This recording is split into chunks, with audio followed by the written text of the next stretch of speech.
Okay, so hey Novi Bookies, we are on day 19 of Vlogmas.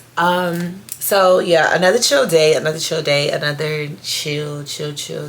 What's so crazy is the story time I'm about to tell. So if you watch day 14, you actually paid attention to my story time, I was basically saying like I had gave somebody my number. And I wish I could see my leg right now. I got it all propped up. So for this story time, I'm basically going to be telling a story about Mr. Popeyes man. And there's a reason why I call him Mr. Popeyes man. I had went to a game night with my close friends. And when I had went to a game night, I had wanted some food. And I think my homeboy had already ate. And one of them was like, somebody was like, what we eating? So I was like, I was kind of planning on going to Popeyes because Popeyes right there by his house. So me and one of my other friends go. I'm gonna give everybody's names. So Popeyes man is Popeyes man, straight to the point. And then we got Brian and Nate.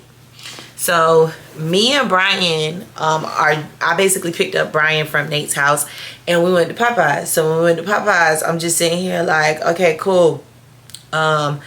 I get to the window and y'all, I kid y'all not, it's like me personally, my vibe is just my vibe. So I don't know if I came off aggressive, but it was what it was because I was hungry.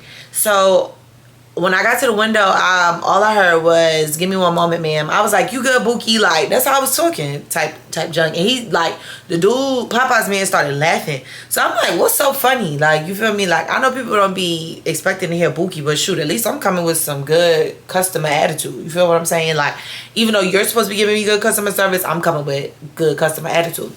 So we get to, like, I get to ordering, but I had wanted wings and a chicken sandwich. I know that's so greedy of me, but I don't think I ate that much that day, but I wanted wings and a chicken sandwich. So I'm like, well, what flavors y'all got for wings? And then how many wings come with which? And et cetera, et cetera. I'm asking all these questions. And, you know, he started getting a little irritated because he like, you holding up the line. And I'm looking like, ain't nobody behind me. So I'm going back and forth with him because I did not care. Like, what you mean I'm holding up the line? So I'm going back and forth and I'm guessing, so Brian had to order food too. And when Brian had to order food, Brian ordered his food like it was nothing. So I was basically saying like I got 2 orders. And you know how these little food lines be, they don't be wanting to take extra orders. So you gotta tell them like you got 2 orders. So I end up basically asking like how much is my tab? And all I heard was just pull around me. So I'm like, how much do I, like, how you don't tell me how much my food is, but you tell Brian, like, you know, their total is going to be, et cetera, et cetera. So we get to the window, and he was a little cute, young fella, like, because I'm like, yeah, he popping all this junk. He better look like something. You feel what I'm saying? And I pass him Brian's card, but I'm like, okay, well, how much is my food? Because, you know, I'm trying to figure out how much I'm about to spend. I got wings and a chicken sandwich and technically a chicken sandwich meal. So my tab don't get ran up. Or whatever the case may be. And Brian tells me that his total was like less than what it was supposed to be. So then here come Nate sitting in the parking lot. We're going back and forth with Nate because Nate was coming from somewhere around the area. So Nate comes up to the car while we talking to Mr. Popeyes man and goes and says, hey, can I get a 2-piece or whatever the case may be with a biscuit? So I'm just looking like, why wasn't my car taken? But of course I knew that my food was free. So I'm just like, dang, like if you're gonna give me food for free, I might as well give you my number. That's how I was looking at it. Like, you know, just fair trade to be fair trade. So I get my food, y'all. I got like a large fry. I think it's 6 pieces that come with the food. I got 12. I got my drink. Brian got what he got and they got his 2-piece. So I got, you know, the boy number. Come to find out his name was Brian as well too. So all I know was we start texting and we're getting to know each other, of course, like how you would normally text somebody. And I was like, you know, thank you for the free food, like getting to know, yeah, boom, bam, boom. So he basically had asked like if we can hang out, he could take me out on a date. So I'm like, yeah, sure, like just let me know when you want to go and where you want to go, because I just feel like if you gonna ask me out on a date, if you gonna ask me to do anything, you come up with the plans. Don't put it in my hands, because messing with me, I'm going to sleep. So I'm just like, you know, like, just let me know what you want to do, time, etc., etc. So as we're texting and kind of getting to know each other while I'm at the game night, this man lets me know that, you know, he has a 16-month-old child. And my response to him having a 16-month-old child was, why didn't you just say that he was 1 year old and some change? Like, I just, you know, didn't understand that. But to each his own. So he was like, is that gonna be an issue? Now, mind you, I've dealt with somebody with kids before. Not saying that it's an issue, I just haven't came across nobody with kids in a recent time. But my whole thing more so was, why would it have been an issue? But my next thing was, since the baby is 1 year old, what happened between you and the baby mama, since we in the mood for sharing information that deep? Like, wasn't expecting that, like, on the first day. Granted, yes, having a child, I don't know, I just wasn't expecting that. So he goes and he says this is a conversation that will have to be held over the phone. So at the time, I think when I had seen that message, like, I was on the way home and I was like, well, shoot, like, I'm gonna just call him when I get to the house, because I was on the phone with somebody else at the time when I was driving home. So when we get on the phone, like, this man starts telling me a whole life story. Y'all, I got so scared. Like, it was like, I'm not gonna hold you, from that first conversation, that was the first red flag, because it was just like, why are you telling me that I just feel like, just say that you and your baby mama not together no more. If it's that serious. Like, on the first couple of hours, it hasn't even been 3 hours since we've been talking. Like, the first hour and a half to 2 hours, you already telling me that you done proposed to this girl. She done cheated on you with somebody that she was used to mess with. You done brought her a house. You done did this. You done did that. Like, it was so much that I was like, whoa. You know what I'm saying? And sometimes too much information is the wrong information, because he started saying things and I started having questions. Like, you bringing up stuff, now I got questions, because you done brought her this truck, you done gave her this house, you done did this, you done did that, all type stuff. And then you're kind of walking to work. Well, taking Ubers to work. And the reason why I say walking to work is because one job is across the street from the other job. So walking to work, but also taking an Uber. So when he said that, I was like, well, why you don't have a car if you feel me, like, you technically have 2 jobs and you can do all of this, etc., etc. This man go and just blankly tell me that his credit is bad. And I'm just looking like, all of this on the first conversation. So yeah, he was already a no-brainer, like, after this first conversation. Cool.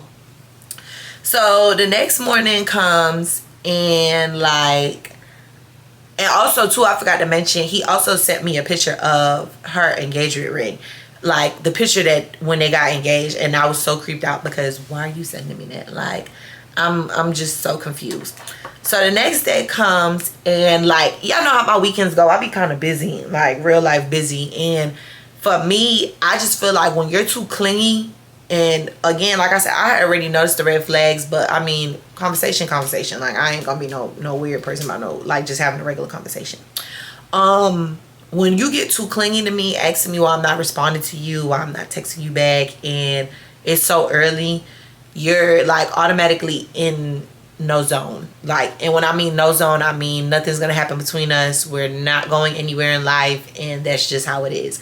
And the reason I say that is, I'm a very distant person at sometimes, not even just with potential partners, friends, family. Like, I can be that way sometimes, and it's not justifiable. It's just, I'm letting you know that. So if you show me that you are way too clingy towards me, and we just now met each other, I'm sorry, you have to go. Like, you just have to go. So with my schedule that weekend, I was kind of like moving around a lot. And me personally, like I said, I like to leave conversations with making sure that I addressed everything at one time. So for me, I had wanted to address him verbally. I didn't want to text him and be like, hey, like, you know, I don't see this going nowhere type ordeal. So I didn't really have enough time to like really talk to him because I was doing a lot. So we get to Monday. And Monday, like, I was just mainly like, Monday I had went to go get donuts for my team. And when I had told him, because he had texted me good morning, he had double texted me after I didn't respond the day before. When he had texted me, he was like, what you doing? I was like, I went to go get some donuts for my team. I don't have no complaints. He said, dang, must be nice you couldn't bring me, you know, something. Mind you, I know where he worked. And where I work, on the other side of town. So I'm just like, I mean, I wasn't about to come all the way over there. Like, you know, he talking about something, well, I would have paid for your gas and it would have been a worth it ride type junk. And I'm just like, well, I thank you for that, but I don't need you like paying for my gas. And he was like, well, I know. So I'm like, what you mean you know? He was like, because you're a very strong and independent woman. Mind you, y'all, I didn't really get into depth about nothing about me. Like, stuff that I do, stuff that I kind of just do for myself. I didn't get in depth about none of that. So how did you know from off rip, like, what was this, Monday? So Saturday, Sunday, Monday, and not even a full 72 hours that I was strong and independent. Like, I'm confused. And I should have known something was wrong, because when he said somebody that he knew was his brother that I had an interaction with, I ain't even gonna say interaction. We went on a date for 10 minutes and that was, well, I ain't gonna say that was the worst date, but yeah, I went on a date for 10 minutes. That's all I'm gonna say. The most craziest thing ever, but to each his own. I should have knew then, like, if I'm a real strong person on, you are, the company you keep is like who you are for real in real life. Because if you sitting over here hanging around certain people, then I know something for real. That's all I'm gonna say. So again, I be busy, especially at work. I don't like being on my phone at work. I kind of had texted him when I was on lunch break. So he was double and triple texting again. And I'm just like, dang, like, I don't be wanting to talk to nobody all day. It don't matter like who it is. Like, I just don't be wanting to talk to nobody all day. So, okay, when we were talking during lunch, he was like, well, when we gonna get back on the phone with each other? Because we didn't get on the phone since the night that we had met each other, and he told me a whole bunch of unnecessary stuff that he shouldn't have told me, which I'm glad he did though, because by the grace of God. So that Monday, I had got off of work. I didn't respond to his question of when was the next time we was going to get on the phone, because when he texted me that, I was getting off of lunch. But when I had got off of work, I made it a mission to go to the gym. Sorry. And the reason I didn't go to the gym that morning was because I went to go pick up Krispy Kreme for my coworkers that day. So he had basically texted me when we was going to get on the phone, and I didn't respond. That was at like 1 something. So at 6 o'clock, he just texted me out of the blue. I'm going through each text message, y'all. He texted me out of the blue and was just like, just found out my brother tried to kill himself. So y'all know me, like, I'm very much a very big person when it comes down to mental health, suicide, anything. Like, especially being a person that has dealt with those thoughts or dealt with those type of just ideas for self. So that really got to me, and I felt so bad. So I was like, you know, I'm so sorry to hear that, for real. Sending prayers, but I actually plan on calling when I leave the gym, because even though it was like at the time what I thought was like going to be a rough time, I still felt like it was time to have that verbal conversation of, yeah, we're not making it nowhere past like no type of stage. You're in the no zone. So he disregarded everything I said in regards to his brother, and went to me saying that I was about to call him, and he was like, I love to hear it. Like, I love to hear it with the heart eyes, like that I'm calling him. So I was like, no, he did not. Just try to bamboozle me by saying what he said, and then, you feel me, like, trying to get me on the phone. Like, you told me that your brother was trying to commit suicide. I'm sorry. And I'm telling you I'm sorry. And your response was, you love to hear it? That I'm calling you? I'm of confusion. So I called him when I got out the gym, got out the shower, etc., etc. But I also had training that I had to do as well, which was going to be a little lengthy. So I had called him after getting myself together, and when I called him and I was talking to him, he was like asking me how my day was, and I was like, my day was pretty decent. Like, how about yours? Because now I'm about to really see what is given.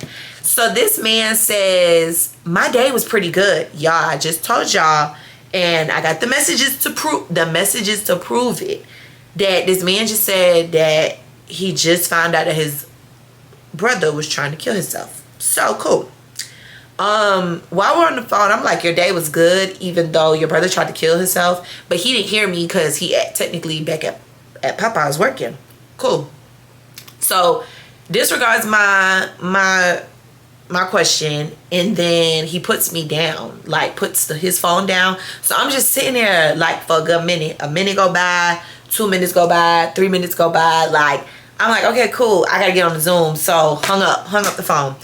Y'all, the entire time that I was on the Zoom training, I had got at least in total over, because one, you know how like when you get missed calls or messages, everything being a set, if it's back to back. So one set was 9 times in a set.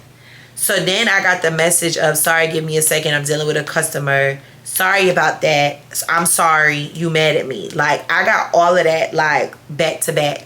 And he kept calling even when I didn't respond to the messages. Like, it was just weird. So after I basically finished my training, so he texts me about getting off of the phone. And the crazy thing is, now I think about it, is I think that I got on that call at 8 p.m. because that's when I told myself I was going to get on that call. He finally texted me after putting me down at 8:40. So I got off of my Zoom training at 10 p.m., right? And I just made it so simple and so straight to the point, because I was just like, between the voicing all your business about the relationship, the credit, the car, the everything, in my head I'm like, dang, so you mean to tell me if we went on a date I was gonna have to come and get you? Which is not an issue, but it's just like, the ones that be doing that just be out of control, just too daggone clingy. Because it's like, dang, I cling on something that's an opportunity for me. And then you calling me like, and we're not even together. So for you to be calling me so much and we're not together, that scared the heck out of me. But what really put you beyond the red zone was when you sat here and you said that your brother tried to kill himself. And when I sent my condolences, like, not even condolences, when I sent my sympathy and just prayers that he, like, everything got better, you disregarded it because you were so ready to get on the phone with me. Like, it gives opportunists, and I'm sorry, ain't no opportunity awaiting nobody over here. No, I need the opportunities. I'm the one that need the opportunities. So this was my message to him after all of that, because I was overstimulated by everything that was going on. I said, hola, first. Like, look at what I wrote. I said, hola, first. I was actually trying to tell you before you had walked away that I was about to get on a Zoom training. That's why I was asking what time you got off originally, so I could call back after. I had gave at least 3 minutes before I hung up, which was true. Like, it was 3 minutes before I hung up. I'm not mad at all, but I'm not going to hold you. You FaceTiming me so many times has scared me. It's like, it's too soon to be showing that much attention when we're kind of sort of getting to know each other. During the week, I'm barely a person that texts back or sometimes responds, and also needs days to get my thoughts together. But seeing how you continuously called honestly had me like, whoa. When I asked you how was your day and you said good, I was even like, whoa, because you expressed to me that your brother tried to kill himself, and you didn't hear me when I asked that, how did you have a good day, after being told that. I was so suspect. I take mental health completely serious, and even when I said something and acknowledged it earlier, you bypassed it and was ready to talk on the phone. My attention to detail is a little too much, but it's due to my guard being high up. So with that being said, I'm going to go my separate way. I don't want to waste your time, because some things are just alarming for me, and I'd rather express that way too early than wait too late. I wish the best for you and your son. So that was my message to him. And his response, and I feel like men, when they sit here and have much to say, just say what you need to say the first time. Don't sit over here and be like, well, thank you for letting me know, I don't have nothing else to say. And then you sit over here and be like, well, I wish you would have just, you know, like, I'm gonna look at you like you're weird. Because why did you just say what you need to say the first time? Because baby, I said what I needed to say and you still bypassed what I had to say. He said, well, thank you for letting me know. I won't take the time to inform you on everything because you've made your decision. Just wish you gave me a chance to explain. The proper thing, not even a proper thing, it wasn't even a proper thing to do, because yeah, we needed to get rid of him right then and there. I haven't even been back to that Popeyes since, to be honest. I don't plan on going back, honestly, after, just because I just feel like, for me, I don't have time. I get so scared with men, like, just period. I have dealt with traumatic situations, and the moment you give me my traumatic red flag energy in the beginning, you might as well forget about it and hang it up. You don't even gotta know what I went through. I'm just gonna know off of how you acting, off of how you treating situation, off of everything. I'm just gonna know. So like, for me, I don't even want to get a hold of what you have to offer if it's something that I've already had dealt with, because I know what I want and I know what I'm not gonna tolerate, and I know that if it's something that you can work on or is trying to work on, I'm gonna leave that up to God. And when you get it together, like, the point of being dating somebody and getting to know somebody is just to get to know them. But if you're showing too much, like, in the beginning, that's like me telling you, yeah, I got all of this money or I got all of this, and you looking at me like, why is she telling me all of that? Like, it starts to become like a threat, and I be having to hinder back some of my things that I've accomplished, because I really feel like men pride sometimes be like, you know, she is way too beyond my caliber, like she exceeds my expectations. Like I really feel like a threat when I come to men. So it's just like, if I feel like a threat when I'm giving out so much and you doing so much and nothing to offer, baby, we gotta wrap it up then. You will definitely get left off man and bougie around here. I'm not playing no games. But yeah, Novi Bookies, that was day 19 story time of Vlogmas. Dealing with the Popeyes, man. I know Nate probably like, dang, when Cassie gonna come back so we could go get more Popeyes. But sorry, what Nunu said, not gonna happen. I ain't gonna say never, but not gonna happen. Nope. But thank you, Bookies.